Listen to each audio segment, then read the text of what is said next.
ത്രിയേക ദൈവത്തിന് സ്തുതി. വന്യ കോർപ്പിസ്കോപ്പന്മാരെ, വൈദിക ശ്രേഷ്ഠരെ, മാതാപിതാക്കളെ, സഹോദരി സഹോദരങ്ങളെ, വാത്സല്യ കുഞ്ഞുങ്ങളെ, ഇന്ന് ഒരു സന്ദേശം ഞാൻ കൈമാറിയിരുന്നു. ഇന്ന് തന്നെ മറ്റൊരു സന്ദേശം കൈമാറുന്നതിന് പ്രത്യേകമായിട്ട് പ്രേരണ ലഭിച്ചത് ഒരു അൽമായ വ്യക്തിയിൽ നിന്നാണ്. ആ വ്യക്തിയുടെ താല്പര്യം എന്നെ അങ്ങേയറ്റം ആവേശം കൊള്ളിക്കുന്നു. ഒരു സുപ്രധാന കാര്യമാണ് എന്നോട് എടുത്തു പറഞ്ഞത്. അത് മലങ്കര സഭയിലെ ഭിന്നതയും ദുഃഖപൂർണമായിട്ടുള്ള സാഹചര്യങ്ങളുമാണ്. തിരുമേനി, അതിനുവേണ്ടി മുട്ടിപ്പായിട്ട് നമുക്ക് പ്രാർത്ഥിക്കാം. ഈ നോമ്പിൻ നാളുകൾ പ്രത്യേകമായി ഉപവാസത്തിലും ജാഗരണത്തിലും ചെലവഴിക്കാം എന്ന് ആ വ്യക്തി എന്നോട് പറഞ്ഞപ്പോൾ വാസ്തവത്തിൽ ഞാൻ ചൂളിപ്പോയി. ഞാൻ ആഹ്വാനം നൽകേണ്ട ഒരു സന്ദേശം ഒരു അൽമായ വ്യക്തിയിൽ നിന്ന് കേൾക്കുവാനായിട്ട് ഇടയായപ്പോൾ അതിൻ്റെ ഗൗരവം പൂർണ്ണമായിട്ട് ഉൾക്കൊണ്ടുകൊണ്ട് നിങ്ങളിൽ കുറേ പേര് ഉറങ്ങിയെങ്കിലും ഉറങ്ങാതിരിക്കുന്ന ഏതാനും പേരെങ്കിലും ഈ ആദ്യ ദിനം മുതൽ തന്നെ ഒരു പ്രാർത്ഥനാ വിഷയമാക്കണം എന്ന സ്നേഹപൂർവ്വം അറിയിക്കുവാനാണ് ഈ വാക്കുകൾ വേർതിരിക്കുന്നത്. പരിശുദ്ധ സഭ വലിയ വിജയങ്ങൾ കൊയ്തെടുത്ത നാളുകൾ കൂടി കടന്നു പോവുകയായിരുന്നു. 2017 വിധി അനുസരിച്ച് മലങ്കര സഭയ്ക്ക് വളരെ നിർണായകമായിട്ടുള്ള സ്വാധീനവും സ്വാതന്ത്ര്യവും വിലപ്പെട്ട വിശിഷ്ടമായിട്ടുള്ള അവസരങ്ങളും കൈമാറിക്കിട്ടി എന്നുള്ളത് സന്തോഷകരമായ സംഗതിയാണെങ്കിലും നിർഭാഗ്യവശാൽ നമ്മുടെ സഹോദരങ്ങളുമായിട്ട് ഒരുമിച്ച് കൂടുവാനും ആ വിധി എന്തിനെ ലക്ഷ്യമാക്കുന്നുവോ അതിലേക്ക് എത്തിച്ചേരുവാനും ഇന്നും സാധിക്കാതെ തളർന്നു പോകുന്നു എന്നുള്ളതും തകർന്നുകൊണ്ടിരിക്കുന്നു എന്നുള്ളതും സങ്കടകരമായ അവസ്ഥയാണ്. ഇതിനൊരു മാറ്റം വരുവാൻ ദൈവത്തിൻ്റെ കാരുണ്യം മാത്രമേ സാധ്യമാവുകയുള്ളൂ. അതിലേക്ക് നമ്മുടെ ശ്രദ്ധ പതിപ്പിക്കുവാനാണ് ആ ഒരു വ്യക്തി താല്പര്യപൂർവ്വം എന്നെ ഓർപ്പിച്ചത്. അത് നിങ്ങളുടെ ഹൃദയങ്ങളിൽ പുതുതായിട്ട് എഴുതി ചേർക്കുവാൻ ഈ രാത്രി വേർതിരിക്കുകയാണ്. കർത്താവിൽ പ്രിയരെ, സഭയിൽ ശാശ്വത സമാധാനം നെയ്തെടുക്കുവാൻ തക്കവണ്ണം അക്ഷീണം പരിശ്രമിച്ച പല പിതാക്കന്മാരും ദൈവസന്നിധിയിലേക്ക് വാങ്ങിപ്പോയി. അവിടെയും അവർ കണ്ണീരോടുകൂടി വേർതിരിക്കുന്ന ഒരു പ്രത്യേകമായിട്ടുള്ള പ്രാർത്ഥനയാണ് സഭയിലെ സമാധാനം എന്നുള്ളതിന് തർക്കമൊന്നുമില്ല. ഒരിക്കലും പൊട്ടിപ്പോകാത്തതും വറ്റിപ്പോകാത്തതുമായിട്ടുള്ള സ്വർഗീയ സമാധാനത്തിൻ്റെ ഓഹരിക്കാരായി നാം തീരുവാനുള്ള താല്പര്യം കോടതി വിധിയിൽ കൂടി മാത്രമോ ഏതാനും പേരുടെ മുട്ടിപ്പായിട്ടുള്ള പ്രാർത്ഥന കൊണ്ട് മാത്രമോ അല്ല. എല്ലാവരും കണ്ണീരൊഴുക്കി പ്രാർത്ഥിച്ച് കാരുണ്യവാൻ്റെ കനിവനായിട്ട് കാക്ഷിക്കുക. മശിഹായ്ക്ക് വേണ്ടി നൂറ്റാണ്ടുകൾ കാത്തിരുന്നത് പോലെ കാത്തിരിപ്പിൻ്റെ നാളുകളായി ഈ ആഗമന നാളുകളെ സമർപ്പിക്കുക. അതിൻ്റെ ആദ്യത്തിൽ കല്ലടാവിൽ കടന്നു വരുന്നവനെ പോലെ കാരുണ്യം ഏറ്റുവാങ്ങുവാനുള്ള മഹാഭാഗ്യത്തിലേക്ക് ദൈവകൃപ നമുക്ക് സമർത്ഥമായി വേർതിരിപ്പാൻ തക്കവണ്ണം ദൈവമേ കരുണ ചൊരിയണമേ എന്ന മുട്ടിപ്പായിട്ട് പ്രാർത്ഥിക്കുവാനുമുള്ള ഒരു അവസരമാണ്.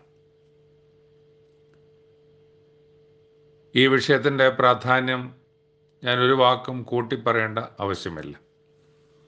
നാമെല്ലാം ആഗ്രഹിക്കുകയും നാമെല്ലാം അർഹിക്കുകയും ചെയ്യുന്ന ഒരു മഹാഭാഗ്യമാണ് ദൈവം വേർതിരിപ്പാൻ ആഗ്രഹിക്കുന്നത്. വൃദ്ധദമ്പതികളായ വളരെ ഉന്നത സ്ഥാനം അലങ്കരിച്ചിരുന്ന മഹാപുരോഹിതനായ സഖറിയായും തൻ്റെ വാത്സല്യ സഹധർമ്മിണിയായ എലിസബത്തും നാളുകൾ കണ്ണീരൊഴുക്കി ഒരു കുഞ്ഞിന് വേണ്ടി രാവും പകലും പ്രാർത്ഥിക്കുകയും നേർച്ച കാഴ്ചകൾ സമർപ്പിക്കുകയും സ്വർഗീയ ബലിയിൽ ഇഴുകിച്ചേരുകയും ചെയ്തുവെങ്കിലും അവർക്ക് ആ ഭാഗ്യം തൊട്ടുരുമ്മി കടന്നു പോകുമ്പോൾ നിരാശപ്പെടാതെ വാർദ്ധക്യത്തിലും മച്ചിയായിരുന്ന അവസ്ഥയിലുമൊക്കെ ആ പ്രാർത്ഥനകൾ തുടർന്നു എന്നാണ് നമുക്ക് മനസ്സിലാക്കാൻ സാധിക്കുന്നത്. അവരുടെ പ്രാർത്ഥന മുഖാന്തരം അനേകർക്ക് കുഞ്ഞുങ്ങളുണ്ടാവുകയും അവർ വിവാഹപ്രായമാവുകയും അവർക്കും കുഞ്ഞുങ്ങളെ ലഭിക്കുകയും ചെയ്ത, അങ്ങനെ പല തലമുറകൾക്ക് കുഞ്ഞുങ്ങൾ ജനിക്കുകയും ജീവിതത്തിലേക്ക് അവർ പ്രവേശിക്കുകയും ചെയ്ത വളരെ വിശിഷ്ടമായിട്ടുള്ള കുദാശകൾക്ക് നേതൃത്വം നൽകുവാനും അങ്ങനെയുള്ള സന്തോഷത്തിൽ പങ്കുചേരുവാനും ഭാഗ്യം കിട്ടിയ ആ വൃദ്ധ ദമ്പതികൾക്ക് അവശേഷിച്ച ഒരു സ്വപ്നമുണ്ടായിരുന്നു. ആ നാളുകളൊന്നും ആ ഭാഗ്യാവസ്ഥയിലേക്ക് അവരെ നയിക്കാതെ പടുകളവനായിരുന്നപ്പോൾ, വാർദ്ധക്യത്തിലായിരുന്നപ്പോൾ അവർക്ക് ദൈവം അതിർത്തിയില്ലാതെ അനുഗ്രഹം പകർന്നതിൻ്റെ വലിയ സംഭവമാണ് യോഹന്നാൻ സ്നാപകൻ്റെ ജനനം. വാർദ്ധക്യത്തിൽ ജനിക്കുന്ന ഒരു കുഞ്ഞ് ശാരീരികമായ വൈകല്യങ്ങളോ ക്ഷീണമോ അവശതയോ അനുഭവിക്കാൻ സാധ്യതയുണ്ടെന്നോ അവർ ജനിച്ചു കഴിഞ്ഞാൽ അവരെ പരിപാലിക്കുവാനുള്ള പൂർണ്ണ ഉത്തരവാദിത്വം മാതാപിതാക്കൾക്കുണ്ടെന്നും ചിന്തിക്കാവുന്ന ഒരു സാഹചര്യത്തിൽ മരുഭൂമിയിലേക്ക് നടന്ന് അവിടുത്തെ ഭീകരമായിട്ടുള്ള അവസ്ഥയിൽ പൂച്ചയ്ക്ക പോലെയുള്ള ഒരു കായം കാട്ടുതേനും കഴിച്ച് അവിടെ ജീവിക്കുവാൻ സാധിച്ചവൻ്റെ വീര്യം മഹാരാജാവിൻ്റെ മുമ്പിൽ വളരെ കൃത്യമായിട്ട് നമുക്ക് മനസ്സിലാക്കി തരുന്നുണ്ട് തിരുവചനം. ആ ഭാഗ്യാവസ്ഥയിലേക്ക് നയിച്ച കാരുണ്യവാൻ എന്നും ജീവിക്കുന്നു എന്ന ഉറപ്പോടെ സഭയുടെ പ്രത്യേകമായ സാഹചര്യങ്ങൾ നാളുകളായി മുട്ടിപ്പായിട്ട് പ്രാർത്ഥിച്ചിട്ടും സാധിക്കാത്ത ഒരു പ്രാർത്ഥന, തമ്പുരാൻ കേട്ടില്ല എന്ന് ഭയപ്പെടുന്ന ഒരു യാചന അംഗീകാരയോഗ്യമായി തീരുമ്പോൾ അതിലില്ലാത്ത കൃപകളുടെ സമൃദ്ധിയാണ് അവിടെ വേർതിരിക്കപ്പെടുവാൻ പോകുന്നത് എന്നുള്ള യാഥാർത്ഥ്യം സ്വപ്നരൂപത്തിലെങ്കിലും നമ്മൾ കണ്ട് ആ പ്രത്യാശയിൽ നമ്മുടെ നമസ്കാരങ്ങളും കുമ്പിടിയിലും കുരിശുവരയും ദൈവസന്നിധിയുള്ള സമർപ്പണവും തുടരുന്നെങ്കിൽ അതിർത്തിയില്ലാത്ത കൃപകൾ കൊണ്ട് ദൈവം നമ്മളെ ഐശ്വര്യവാന്മാരാക്കും. ദൈവകൃപയിൽ ആനന്ദിക്കുവാൻ നമുക്ക് ഭാഗ്യം കിട്ടും എന്നുള്ളത് ഒരിക്കലും വിസ്മരിക്കരുത്. ഇതുപോലെ തന്നെ വളരെ സുപ്രധാനമായ ഒന്നാണല്ലോ കോവിഡിൻ്റെ കാലത്ത് മനുഷ്യൻ തകർന്ന് തരിപ്പണമായി, കോവിഡ് മുഖാന്തരം കോടി മാടി തകർന്ന് തരിപ്പണമാകുന്ന ഒരു സാഹചര്യം. എത്രയോ നാളുകളായി പലരും അതിർത്തിയില്ലാതെ കണ്ണീരൊഴുക്കി ദൈവസന്നിധിയിൽ അപേക്ഷിച്ചിട്ടും അനേകർ രോഗികളാകുന്നു. അതുപോലെ തന്നെ അനേകർ മരണം പ്രാപിച്ച് ഈ ലോകത്തിൽ നിന്ന് യാത്രയാവേണ്ടി വരുന്നു. അതിനേക്കാൾ ഭീകരമായി ബന്ധുമിത്രാദികളും പ്രിയപ്പെട്ടവരുമായി ഒരുമിച്ച് കൂടുവാനുള്ള വേദിയോ ആരാധനയ്ക്ക് ഒരുമിച്ച് ദേവാലയത്തിൽ കടന്നു വരുവാനുള്ള ഭാഗ്യമോ നമ്മളിൽ നിന്ന് മാറി നിൽക്കുന്ന ഒരു സാഹചര്യം നമ്മെ എത്രമാത്രം ദുഃഖിപ്പിക്കുന്നു, എത്ര ആഴമായിട്ടുള്ള വേദനകളാണ് നമ്മളെ മുറിപ്പെടുത്തുന്നത് എന്ന് ഞാൻ വിവരിക്കേണ്ട ആവശ്യമില്ല.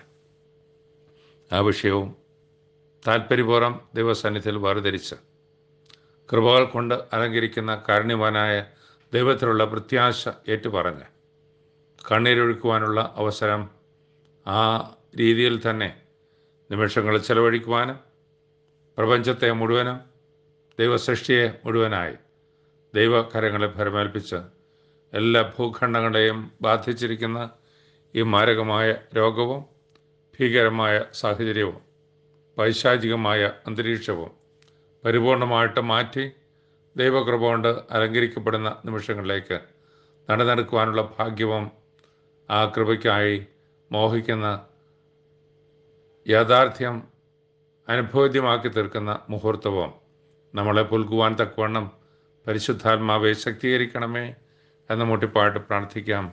ദൈവകൃപയിൽ പൂർണ്ണമായി ശരണപ്പെടാം. ഈ വിഷയങ്ങൾ മറ്റു വിഷയങ്ങളോടൊപ്പം വളരെ പ്രാധാന്യത്തോടുകൂടി എന്നാൽ ഇതിന് ഊന്നൽ കൊടുത്തുകൊണ്ട് ഹൃദയത്തിൻ്റെ അടിത്തട്ടിൽ നിന്ന് വരുന്ന കണ്ണീർ രാഗമായി വേർതിരിച്ച് ദൈവസന്നിധിയിൽ അണയാം. കാരുണ്യവാൻ കടാക്ഷിച്ച് നൂറ്റാണ്ടുകളായിട്ട് കാത്തിരുന്ന ഒരു വലിയ സംഘം പ്രവാചകന്മാരും നബിയന്മാരും ശ്രീഹന്മാരും പുണ്യവാന്മാരും പരിശുദ്ധന്മാരും പുരോഹിതന്മാരും രാജാക്കന്മാരും നീതിജ്ഞന്മാരുമൊക്കെ കാത്തിരുന്നതും പ്രവചിച്ചതുമായിട്ടുള്ള വലിയ സംഭവം കൈക്കുമ്പിളിൽ ചേരുവാൻ ഭാഗ്യം കിട്ടിയതുപോലെ നമ്മുടെ യാചനകൾ ദൈവസന്നിധി പ്രീതികരമായി തീരുവാനും നമ്മുടെ ആഗ്രഹങ്ങൾ ദൈവം നിറവേറ്റി സമാധാനത്തിലും പ്രത്യാശയിലും നിൽക്കുവാനും ഈ ലോകത്തിലെ മാരകമായ രോഗത്തിൽ നിന്ന് നാം സ്വതന്ത്രമാക്കപ്പെട്ട് സന്തോഷത്തോടെ ദൈവത്തിന് നിരന്തരം സ്തോത്രം പാടുവാനും ദൈവത്തിന് ഹിതകരമായ കാര്യങ്ങളിൽ ശ്രദ്ധ വയ്ക്കുവാനും തക്കവണ്ണം ഞങ്ങളുടെ ജീവിതത്തെ പുതുക്കണമേ. നിൻ്റെ കൃപ കൊണ്ട് അലങ്കരിക്കണമേ. പരിശുദ്ധാത്മാവെ വഴി നയിക്കണമേ എന്ന മുട്ടിപ്പായി പ്രാർത്ഥിക്കാം. ദൈവകൃപയിൽ പൂർണ്ണമായി ശരണപ്പെടാം. നമ്മെ തന്നെ ദൈവസന്നിധിയിൽ നമ്മുടെ മനസ്സും നമ്മുടെ ശരീരവും നമ്മുടെ ആത്മാവും പൊന്നും മോരും കുന്തിരിക്കവും കാഴ്ചവെച്ച അതേ ശൈലിയിൽ ദൈവസന്നിധിയെ സമർപ്പിച്ച് ദൈവ കൃപയ്ക്കായിട്ട് വാഞ്ചിക്കാം. നമ്മെ തന്നെ കാണിക്കയായി സമർപ്പിക്കാം. പരിശുദ്ധാത്മാവ് നമ്മെ ശക്തീകരിക്കട്ടെ.